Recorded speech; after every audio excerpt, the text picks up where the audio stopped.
प्रणाम विष्णुदेव। कल्याण हम सबकी रक्षा कीजिए प्रभु। मैं ऋषि दुर्वासा आपको शाप देता हूं। इस धृष्टता के दंड स्वरूप आप श्रीहीन हो जाएंगे।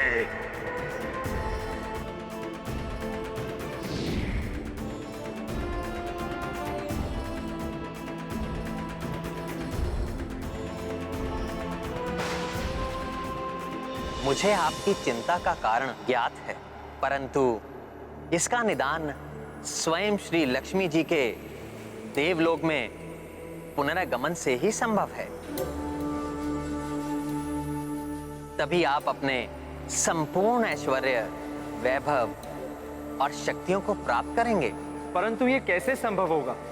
हमारा मार्गदर्शन कीजिए प्रभु। देवराज इंद्र, इसका एकमात्र उपाय है क्षीर सागर का मंथन।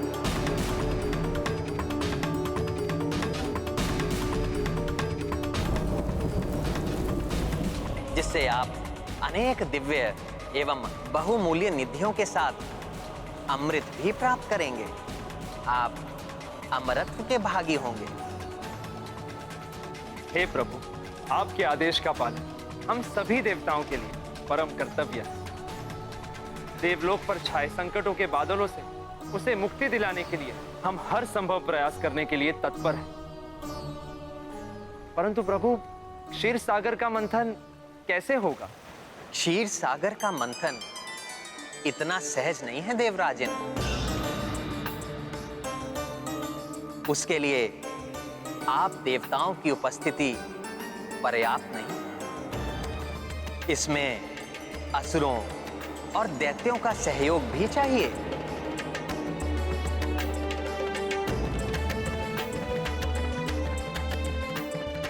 परंतु माता, असुरों का सहयोग तो और भी भयंकर है। उससे तो सब शुभ कार्य अशुभ बन जाते हैं और वो तो देवताओं के चिर शत्रु हैं।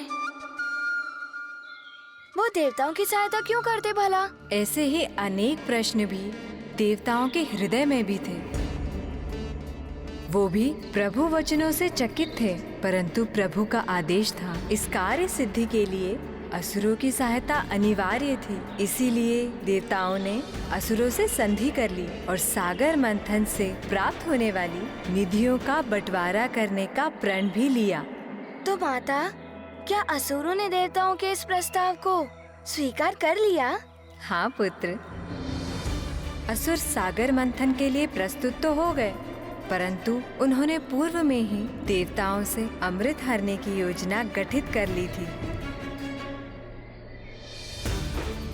इसका अर्थ है माता, उन्होंने अपनी आसुरी स्वभाव के अनुसार उस महामंथन में भाग लेने के पूर्व ही महाषड्यंत्र भी रच लिया था। पुत्र, शत्रु, मित्र और सहभागी को तो कोई भी छल सकता है, परंतु कण कण में व्याप्त सर्वव्यापी सर्वज्ञाता प्रभु को छलने की सामर्थ्य भला किसमें है?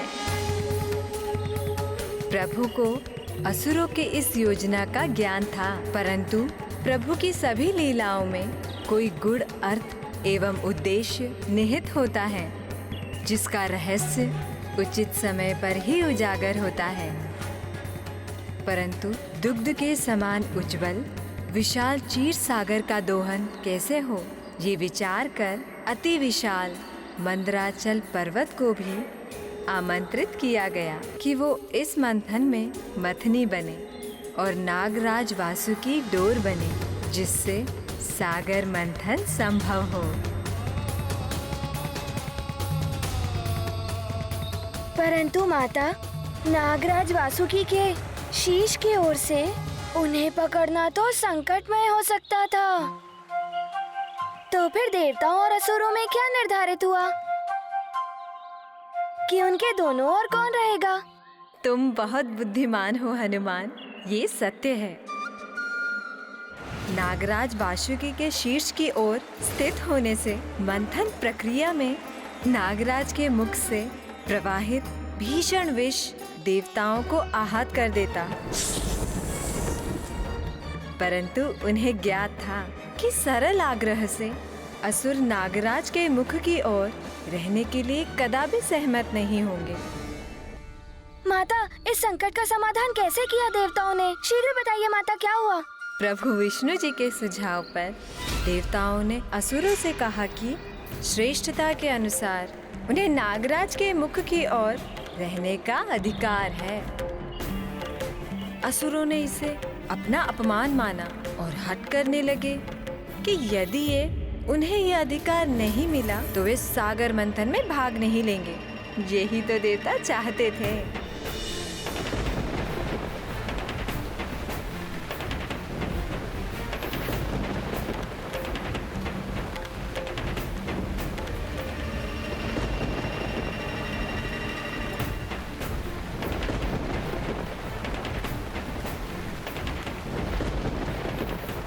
देखा, हमारी विजय हुई।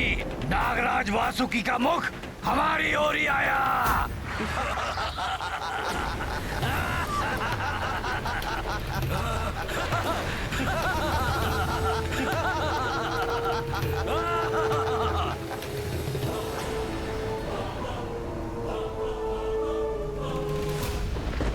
इसीलिए कहते हैं शक्ति के साथ बुद्धि का होना आवश्यक होता है, क्योंकि बुद्धि बल पर सदैव भारी पड़ती है।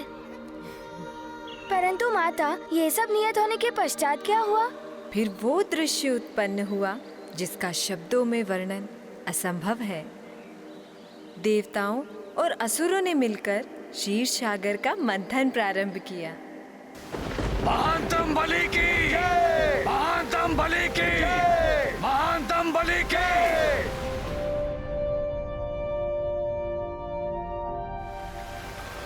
हरिओम नारायण हरि, हरिओम नारायण हरि, हरिओम नारायण हरि, हरिओम नारायण हरि, नारायण हरि। मंथन आरंभ करो।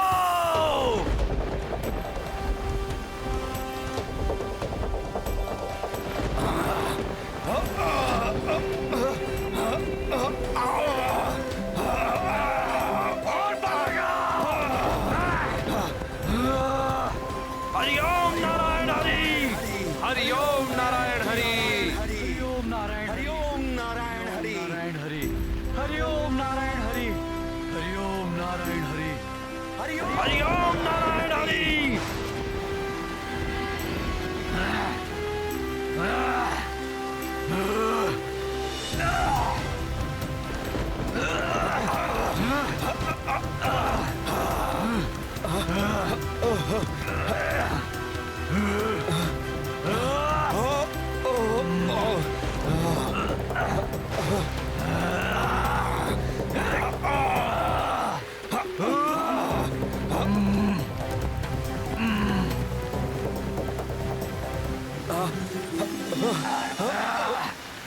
बल लगाओ,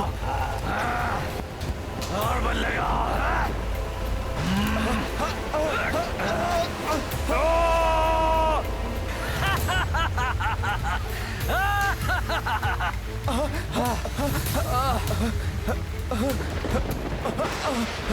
सागर मंथन के लिए ये किस पर्वत का चुनाव किया है इन देवताओं ने? कोई और सबल पर्वत लाना चाहिए था जो जल में भी स्थिरता से रह पाता। दिव्य मंत्राचल पर्वत की सामर्थ्य पर संदेह उचित नहीं है। बल लगाओ।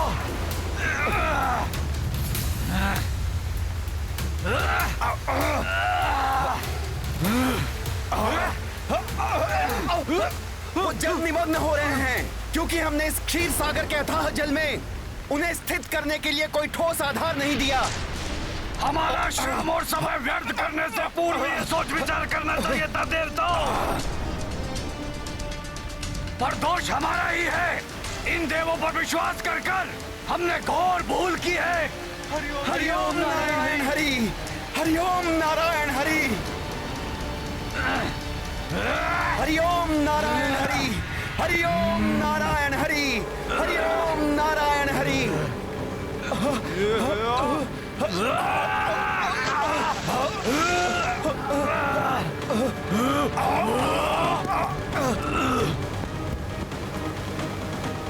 हरिओम नारायण हरि, हरिओम नारायण हरि, हरिओम नारायण हरि, हरिओम नारायण हरि, नारायण। ये मंदराचल पर्वत तो क्षीर सागर में समाता जा रहा है।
माता, ये तो घोर अनर्थ का संकेत था।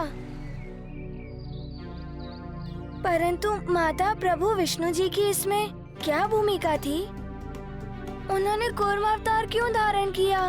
हनुमान, मंथन प्रारंभ होने पर विशाल मेरु पर्वत क्षीर सागर के अतल जल में समाने लगा।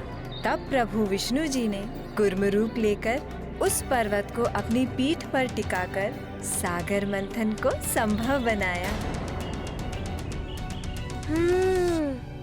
उस समय देवताओं की सहायता के लिए स्वयं प्रभु विष्णु जी ने कूर्म अवतार धारण किया ना? हाँ पुत्र, मंत्राचल पर्वत के साथ समस्त देवता भी जल में खींचे जा रहे थे। उन पर घोर संकट छाया था। तब उन्होंने एक स्वर में भगवान विष्णु की स्तुति आरंभ कर प्रभु का आवाहन किया।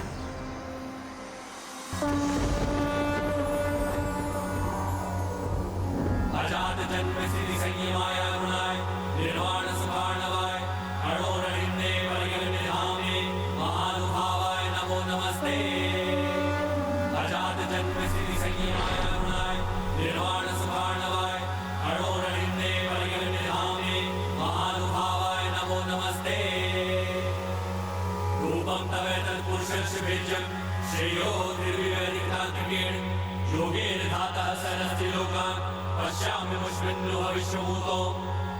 त्वयज्ञ आसीत् त्वयि मध्य आसीत् त्वयन्त आसीत् इदमात्मतन्त्रे त्वमादिरन्तो जगतोऽस्य मध्यं त्रयस्य हृस्त्रे परः परस्मात् त्वं माययात्माश्रयया स्वेदं निर्माय विश्वं तदनु प्रविष्ट पश्यन्ति युक्ता मनसा मनीषिणो गुणव्यवायेभ्यगुणं विपश्चित यथाग्निमेधस्य मृतं च गोषु भूव्यन्नमं भूभ्यमने च वृत्तिं योगैर्मनुष्या अधिरन्ति हि त्वां गुणेषु मुद्रया कवयो वदन्ति तं त्वां वयं नाथ समुज्जिहानं सरोजना भाति चिरेप्सितार्थं दृष्टा गता निर्वृत्तिमद्ध सर्वे प्रजादवाता इव गाङ्गमं वा।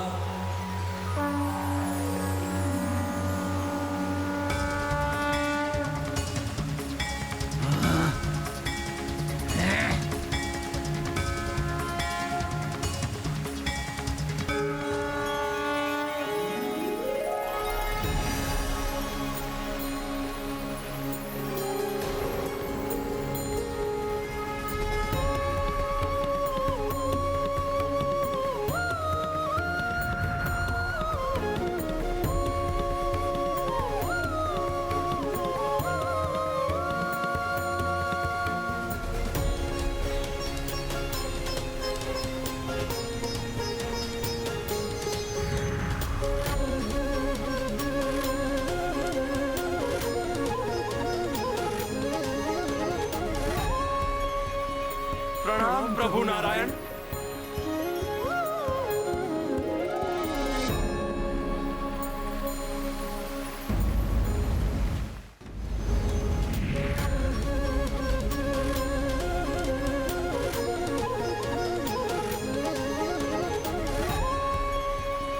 प्रणाम प्रभु नारायण।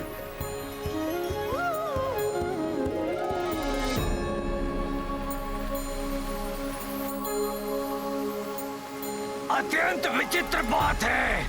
ये कच्छप पंछियों की भांति आकाश में विचरण कर रहा है, परंतु देवता इसे देखकर इतने प्रसन्न क्यों हो रहे हैं?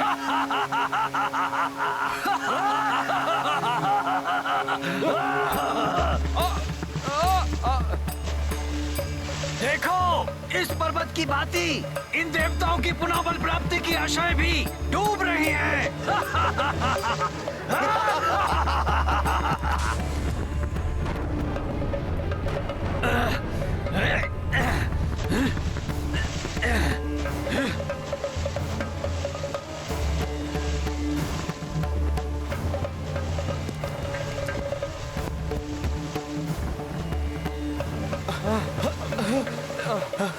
मूर्ख है ये देवता, और उससे भी मूर्खतापूर्ण है इनकी ये योजनाएं।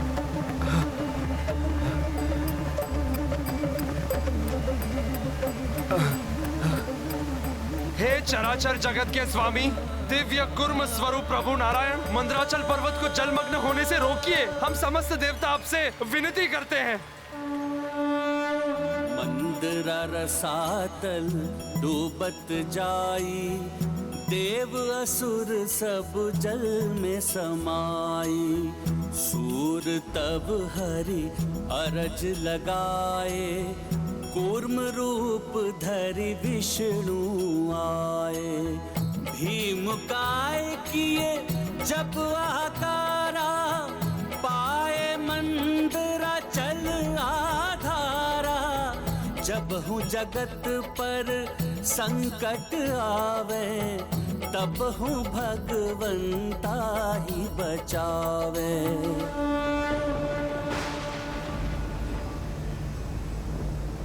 चलो यहाँ से, यहाँ हमें कोई सफलता प्राप्त नहीं होगी। चलो।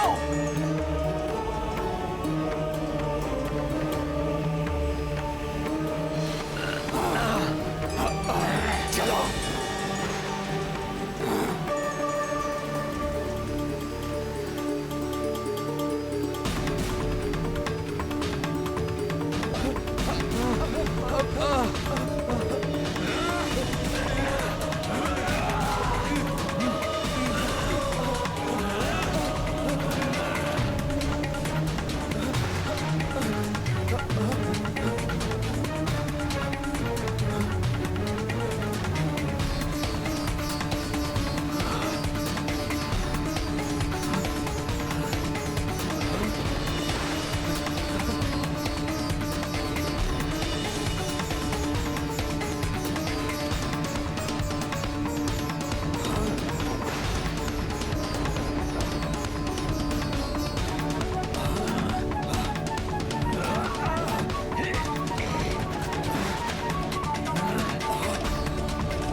श्री हरि नारायण, ओम श्री हरि नारायण, जय जय श्री प्रभु हरि नारायण, जय जय श्री हरि नारायण, ओम श्री हरि नारायण।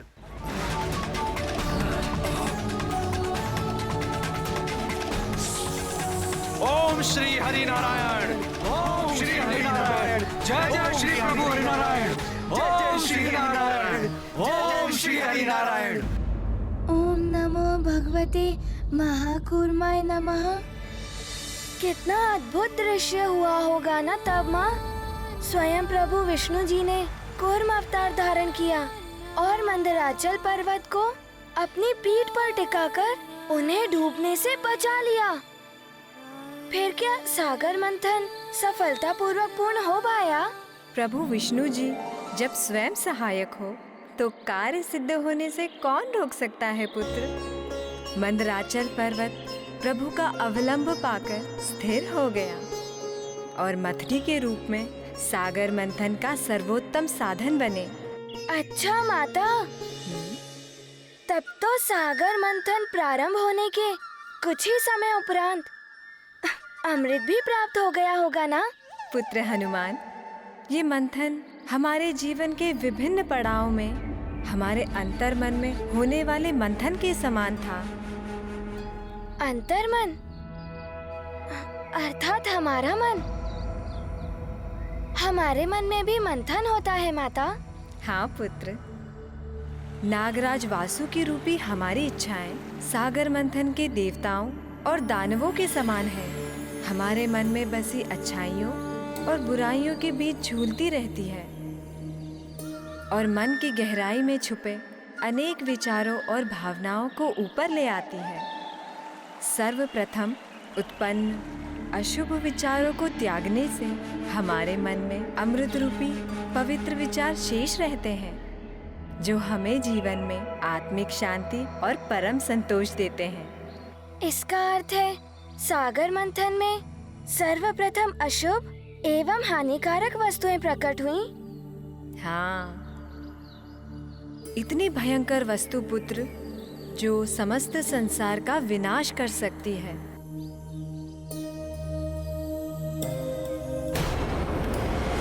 हरि ओम नारायण हरि, हरि ओम नारायण हरि।